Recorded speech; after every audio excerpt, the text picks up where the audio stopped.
플러싱 189 중학교가 설날을 앞두고 설맞이 세계문화축제를 열었습니다.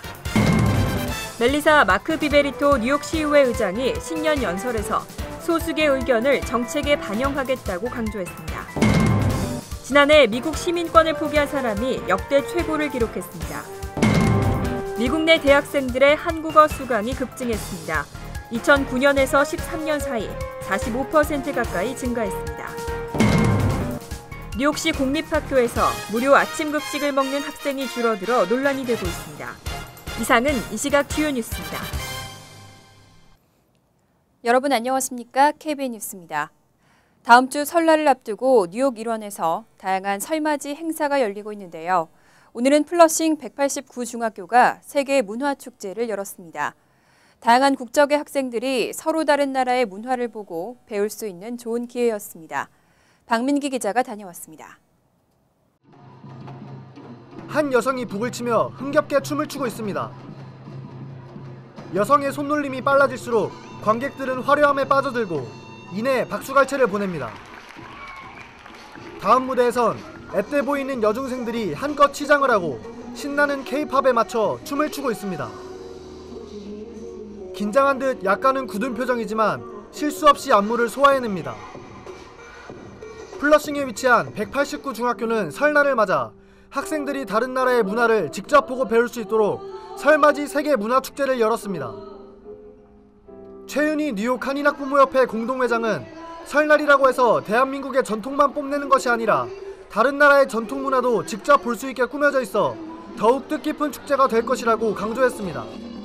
오늘로써 주니 하이스쿨 189에서 8년째 설날 행사를 하게 됩니다. 근데 우리가 이 설날 행사를 하는데 좀 특별한 것은 뭐냐면은 설날을 우리 것만 보여주는 게 아니라 설날 루나 인터내셔널 페스티벌이라고 그래서 모든 그 다른 민족도 자기의 문화하고 또 자기의 무용이나 뭐 이런 거를 다 옷 같은 것도 그렇고요. 그래서 그 설날 밑에서 또 여러 모든 문화를 즐길 수 있는 그런 특징이 있습니다.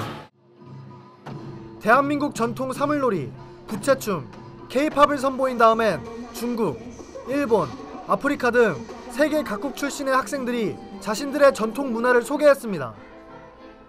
학생들이 전통 의상과 춤, 피아노 연주, 합창 등을 선보이자 관객들은 연신 박수를 보냅니다. 다른 한켠에선 각국 전통 음식을 맛볼 수 있는 자리도 준비됐습니다. 다양한 나라의 음식이 준비됐지만 가장 인기가 많은 음식은 단연 한국 음식이었습니다. 성황리에 마무리된 오늘 축제는 학생들이 각국의 문화뿐 아니라 음식까지 접하며 다른 나라의 전통을 배울 수 있는 좋은 기회가 됐습니다. KBN 뉴스 박민기입니다. 멜리사 마크 비베리토 뉴욕시의회 의장이 어제 첫 신년 연설을 가졌습니다. 리프트 에브리 보이스라는 구호를 내세우며 소수계층까지 모든 시민의 의견을 정책에 반영하겠다고 강조했습니다. 멜리사 마크 비베리토 뉴욕시의회 의장은 어제 열린 첫 신년 연설에서 리프트 에브리 보이스라는 구호를 내세우며 소수계나 소외계층 등을 포함한 뉴욕시 모든 주민들의 의견이 충분히 반영된 정책을 펼치겠다고 약속했습니다. 특히 인권이나 근로자의 권리가 보호될 수 있도록 하겠다고 강조했습니다. 마크 비베리토 의장은 시민들을 인종이나 종교 등 각종 차별로부터 보호하는 뉴욕시 인권 조례가 있지만 이 집행을 감독하는 인권위원회는 1990년대 이후 예산의 80%가 삭감되고 직원도 대폭 줄었다고 지적했습니다. 이에 2015-16 회계연도 예산안에서는 위원회 예산에 $500만 달러를 추가하겠다고 밝혔습니다. 또 저소득층의 법률 지원을 강화하고 근로자의 권리 보호를 위해 주정부와는 별도로 뉴욕시 최저임금을 책정하는 방안을 모색하겠다고 밝혔습니다. 이 밖에도 소기업에 대한 지원과 규제 완화, 서민주택 지원 및 세입자 권리 강화 등과 관련한 지원을 약속했습니다. 지난해 미국 시민권을 포기한 사람이 역대 최고를 기록했습니다. 2010년 이후 미국 시민권 포기는 매년 증가하는 추세를 보이고 있는데요. 국세청이 해외 금융자산 감시를 강화하는 것이 가장 큰 원인으로 분석되고 있습니다. 재무부의 통계에 따르면 2014년에 3,415명이 미국 국적을 포기한 것으로 집계됐습니다. 2013년에 2,999명과 비교하면 14% 증가했습니다. 11일 연방관보에는 지난해 4분기 동안 국적을 포기한 사람들의 명단도 게재됐는데 4분기에만 분기별 기록에서 사상 두 번째인 1,062명이 국적을 포기했습니다. 국적 포기자 수는 지난 2009년까지 주로 400명에서 500명대에 머물렀지만 2010년 1,534명으로 급증한 후 2012년을 제외하고는 매년 크게 증가하고 있습니다. 전문가들은 이런 현상의 주요 원인으로 해외 금융자산 신고제 등 해외 보유자산에 대한 국세청의 감시 강화를 꼽고 있습니다. 실제로 국세청이 2009년 해외 금융계좌 잦은 신고 프로그램을 시행하고 2011년부터 조세정보 자동 교환 협정이 발효되면서 국적 포기자가 급증하고 있습니다.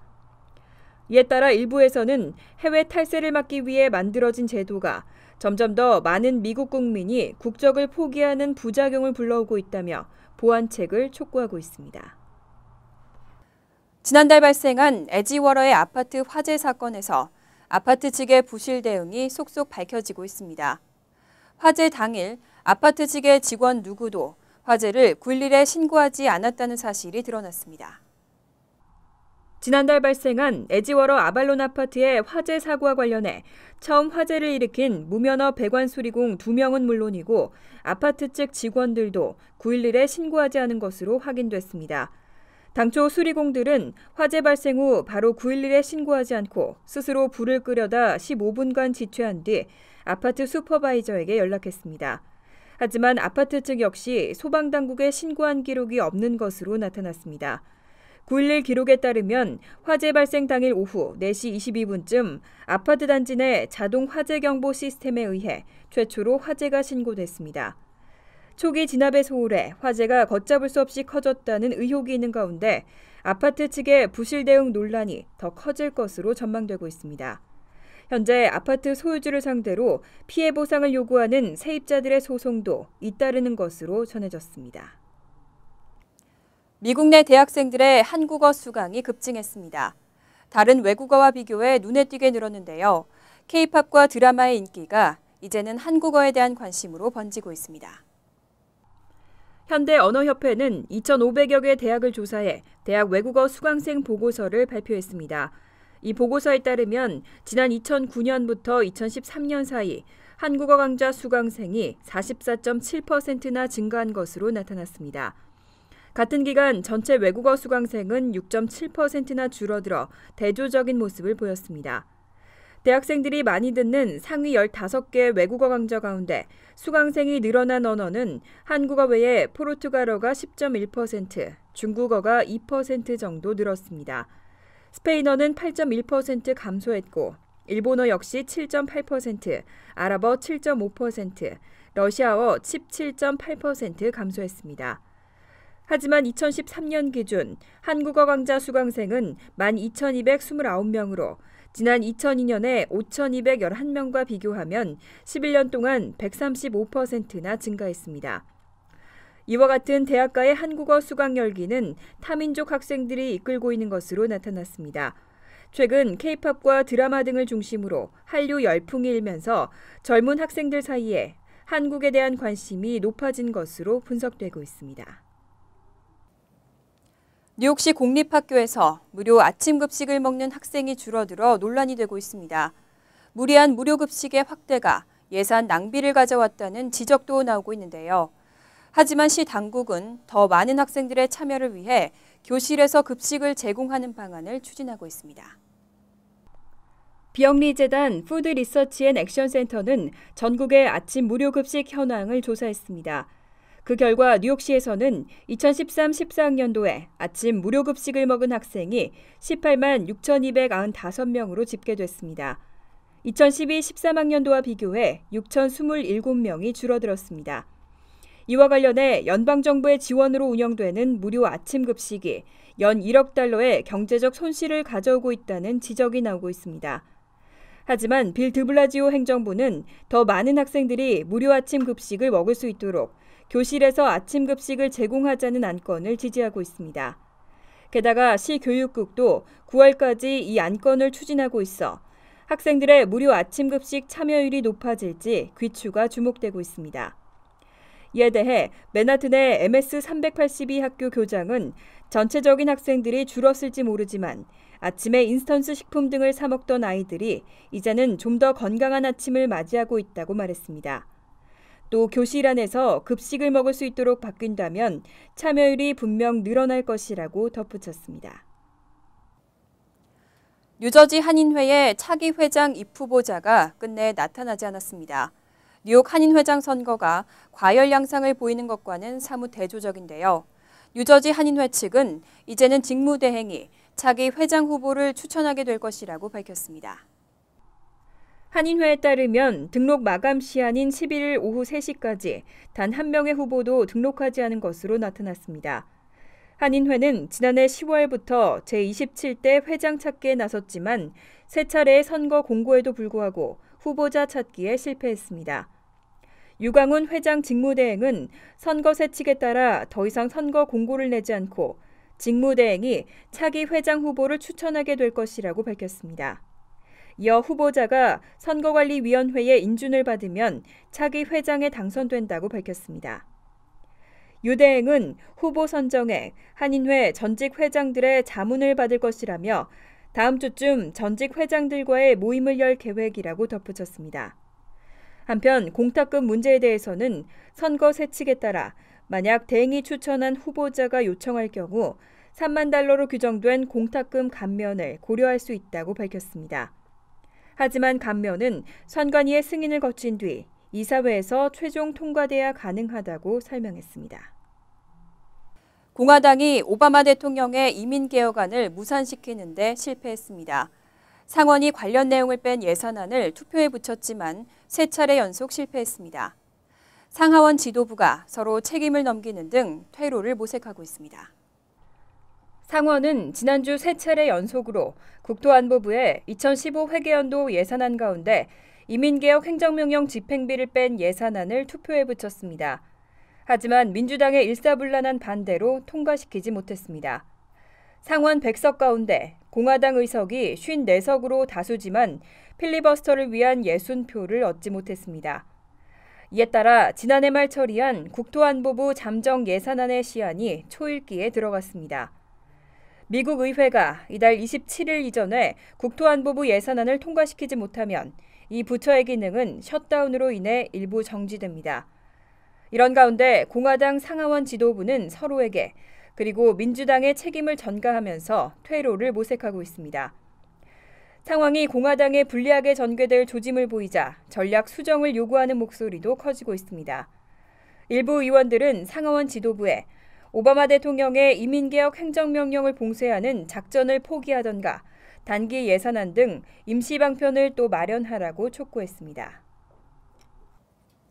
백인들의 모기지 융자 신청 거부율이 인종별로 가장 낮은 것으로 조사됐습니다. 아시안의 모기지 신청 거부율은 미국 전체 평균보다 높았는데요. 히스패닉과 흑인의 경우는 더 심각했습니다.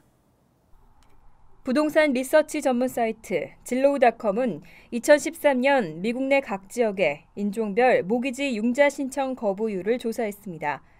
그 결과 뉴욕과 북부 뉴저지 일원의 경우 백인들의 모기지 신청 거부율은 12.8%, 아시아는 16.4%, 히스패닉은 25.2%, 흑인은 29%로 히스패닉과 흑인의 거부율이 백인보다 2배 이상 차이 났습니다. 미국 전체 평균 모기지 신청 거부율도 백인은 10.4%에 불과했고 아시안 13.3%, 히스패닉 21.9%, 흑인 27.6%로 조사됐습니다. 미국 전체 평균 거부율은 12.4%였습니다. 진로우닷컴의 수석 경제 분석가는 백인이 흑인과 히스패닉보다 소득 수준이 더 높기 때문에 모기지 융자를 더 쉽게 얻는다며 모기지 대출 불평등은 인종별 주택 소유율 차이로 직결된다고 설명했습니다. 한편 전문가들은 주택을 소유하는 것이 부에 이르는 길이자 저축 수단으로 미국에서 상당히 중요한 의미를 지니는 만큼 이런 인종 간 모기지 대출 격차가 상당히 충격적이라고 평가했습니다. 이상으로 KBN 뉴스를 마칩니다. KBN과 함께 즐거운 저녁 되시기 바랍니다.